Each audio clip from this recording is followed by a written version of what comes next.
Hey there, friends. It looks like the slave masters and the tyrants are mad and probably scared. Well, the federal government has never made any legitimate argument that they did not want to disarm the American people. That's always been the case.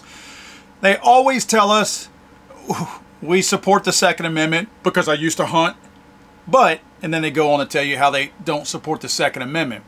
Well, you know the little bipartisan, safer community, cushy, cotton candy name that they gave this anti-gun bill last summer that was pushed into legislation based on strictly emotion from Uvalde that a lot of the turncoat Republicans went along with? Remember that one?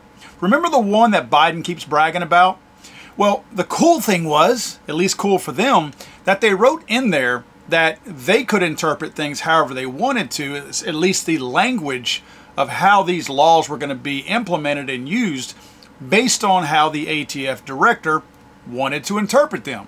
So they basically realized that the ATF not being able to make law, they could build into the law by letting somebody else reword the law at will based on what they included, that he could reword it, which would mean that anything that he said would, in essence, end up being law. So they wouldn't have to write another law.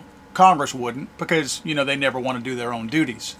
Well, the ATF was kind enough to go ahead and put out the information that they have regarding who is going to be a licensed dealer as far as selling guns in the United States.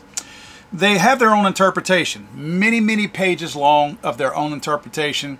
It is done to be confusing, it is done to be open-ended, and it is done to be create loopholes throughout this thing so that you can't win, so that they have the final say and they have the final word on everything. Let me get into it. You think you're going to be able to sell one gun? You better think again. It all depends on how it appears. Page 27. Thus, even a single firearm transaction or offer to engage in a transaction when combined with other evidence may be sufficient to require license. Read what that says again. There are two things to take notice of right here. Even a single firearm transaction, which means one gun, or offer to engage in a transaction. So if you are offering to purchase or you are offering to sell a firearm, it doesn't matter what other requirements you think need to come with that. It doesn't matter that you made a profit or anything else. What matters is you are thinking about engaging in that.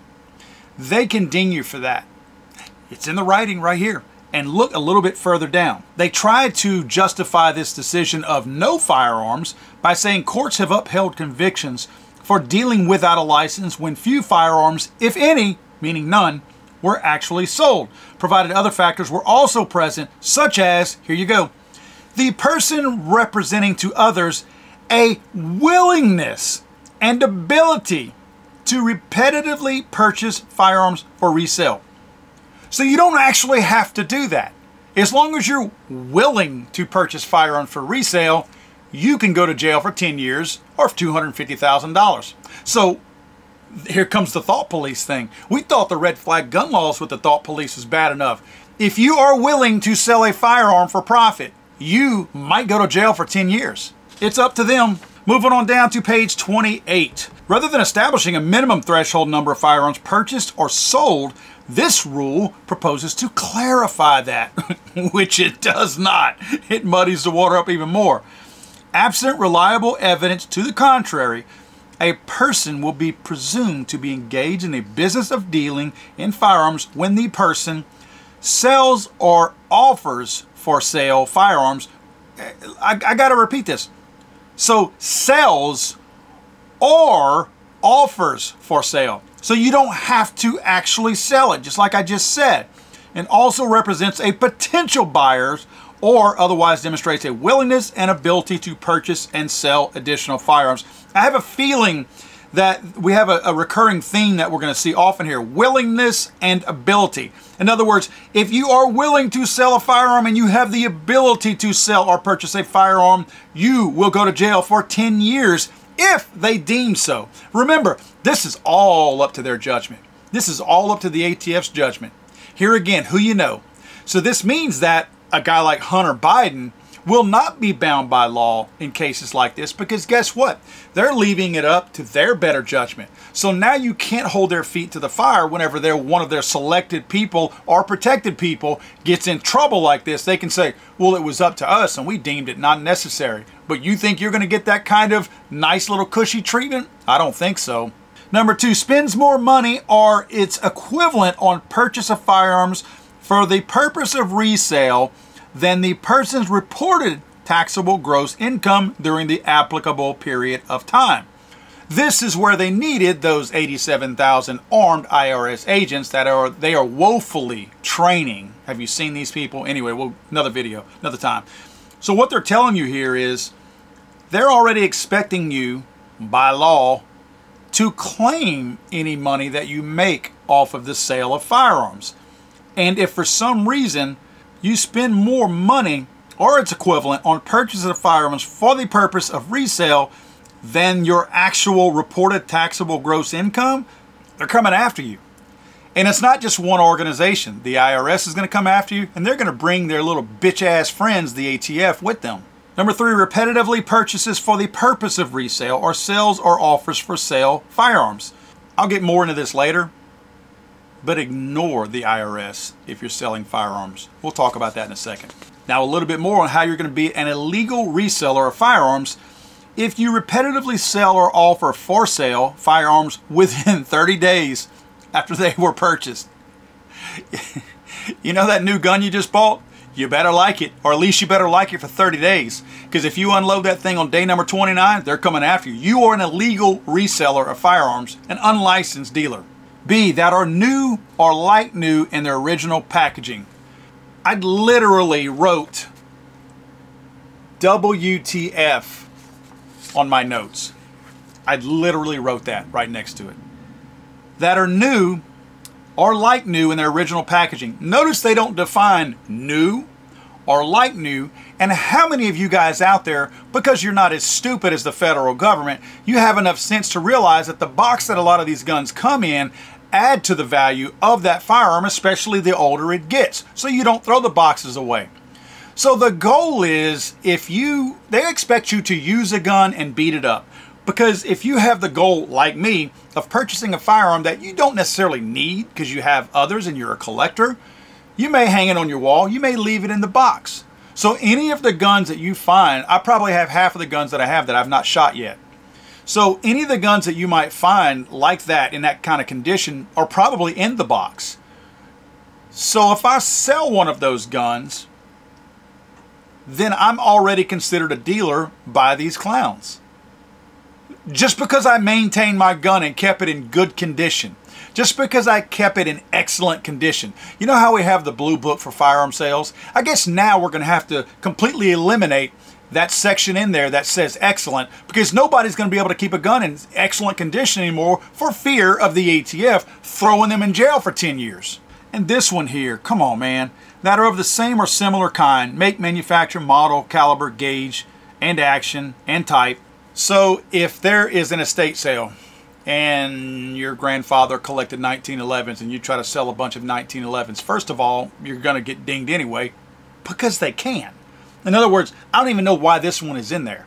Because if you're selling one gun, they are giving themselves permission to ding you already. So why do they even have this in here? So we know the ATF is going to be fair, right? And we know that based on their past history of having very ambiguous write-ups on stupid little rules like this, that they're going to be clear going forward, right? To avoid any of the confusion and misunderstandings that we've had oftentimes in the past, like stabilizing braces, for instance, right? They're legal, they're not. They're legal, they're not. They're legal, they're not. They're legal, they're not. Okay, they're trying to eliminate that, right? Not so fast. They leave this wide ass open so that they can change their minds at any single moment and do anything they want. The activities set forth in these rebuttal presumptions are not exhaustive of the conduct that may show that or be considered in determining whether a person is engaged in the business of dealing in firearms. Read that little phrase again, are not exhaustive. That means that we did not include everything here that's going to help us determine whether or not you are an illegal reseller. So they're basically saying, if anything else pops up that we determine that makes you an illegal reseller, you're an illegal reseller. Go to jail. And to show more of their good-heartedness and the fairness that the ATF is known for, look at page 57. You want to talk about private sales or gifts to your loved ones? Other than through or to family members or friend, in parentheses, I love this, which likely would not be affected by this rule. Note the word likely. The word likely is put in front of the word would because they did not want to write it like which would not be affected by this rule. How easy would it have been to leave the word likely out? They added the word likely because they did not want you to be able to give a firearm to a friend or family member. So they put which likely would not be affected by this rule. So your dumb ass would go, well, they got that in there, so I mean, it's likely not going to affect me. Don't fall for this stuff, people. These people are evil. They're a-holes. They're deceptive. They're bottom feeders. They're the back of the class people. They're people that nobody would hire normally. And they are in charge of this process. There are so many other things written in here that it would take us forever to go over all of that. The one thing you have to know is that they are opening this up to a comment period. I say this all the time, and I've got to say it again. And please listen to me. We realize these people don't really care about what we think, right? The ATF, Steve Little Dettleback, none of these people care about us. None of them. They don't hear us. They don't listen to us. They could give two rips about us because they're being told by people at the top, whoever Biden's handlers are, likely Barack Obama, they're being told by their handlers, this has to be done. And we don't care how you go about doing it. The means justifies the ends to them. But with this comment period, people who are elected don't care about you, they don't care about me, and they don't fear going to jail, they don't fear anything except not getting reelected. That's all they care about. Through this comment period, these people in Congress are going to hear you. Again, this comment period ain't for the ATF. They will ignore your every single comment. They will post the ones from the anti-gun wackos and brag about how they have support of them, but they will ignore yours. But these clowns, these elected clowns in Congress, they are scared of your vote. Again, I know they don't love you or care for you either. They don't. They absolutely don't. But they do want to get reelected, and that does matter. So there is a chance. There is a chance, I'm saying. But this cannot go into motion like it is. This rule cannot be enacted the way it's written. There's absolutely no way. My advice to you, if this rule goes into effect, and you should be doing this already now, right? This should already be the case. And I have to give this disclaimer. I am not an attorney, and this is not official legal advice, and this is not official financial advice. With that out of the way, use cash when you buy a gun. Do not document it. No social media. Do not put your posts on social media. Do not say that you're selling a gun. Do not say that you're buying a gun. Do not say that you bought a gun from somebody. Do not say that I unloaded my gun, I sold this gun. No more social media. We know that the federal government has their hooks in social media. All these social media people are crooked. They're in bed with the far left. You cannot do or use social media anymore for any kind of transfer, whether it's soliciting transfer, looking for a gun, in search of, whatever. Get off of social media with your guns. Stop posting pictures of your guns on social media. I know I'm not the best one in the world to say don't do that, but if you don't have to, don't do it anymore. And lastly, do not claim jack shizzle with the IRS. They're trying to get the bottom feeders at the IRS and the bottom feeders at the ATF to work in cahoots with one another. Don't make it easy on them. If you sell a gun, are you kidding me? Which honestly, guys, this probably doesn't even need to be said to not include this on to the IRS. Who does that now? Who does that now? Nobody does. You gotta be kidding me. If I had a friend tell me that he claimed on his tax returns money he made from selling a firearm to an individual or friend, I would probably slap him in his face. And then I'd probably kick him in the nuts, if he had any. Why would you do that? That's the best advice I can give you, is cut the government out when you can. This does nothing to the criminals. All these pages of crap that they wrote. You and I are reading this. Do you think the criminals are?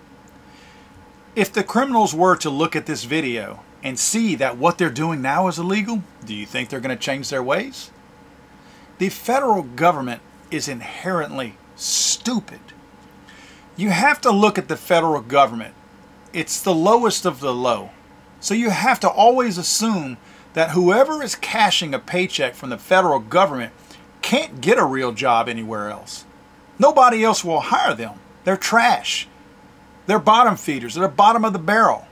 They're the least qualified. They're diversity hires. So these people are power-tripping little punks who have a chip on their shoulder because they've always sucked at everything in their lives. And now they're trying to take it out on the ones like us who live a better life than them. And quite frankly, who are just better people than them. Imagine the kind of person it takes to write the kind of crap that I just read to you. Think about that. You have to be one of the most self-centered, selfish, evil people to know that you can influence other people who are better than you, work harder than you, live a better life than you. But because you hate them for those reasons, you hate the fact that they're better than you. You hate the fact that they work harder than you. You hate the fact that they're more accomplished than you. But this is your way to get back at them. You're going to show them. Imagine being that person. Imagine the darkness in their soul. How deep that goes. You realize those people will die, and the only people at their funeral will be people working there? God save the Queen, man. I'm sorry, I thought this was America.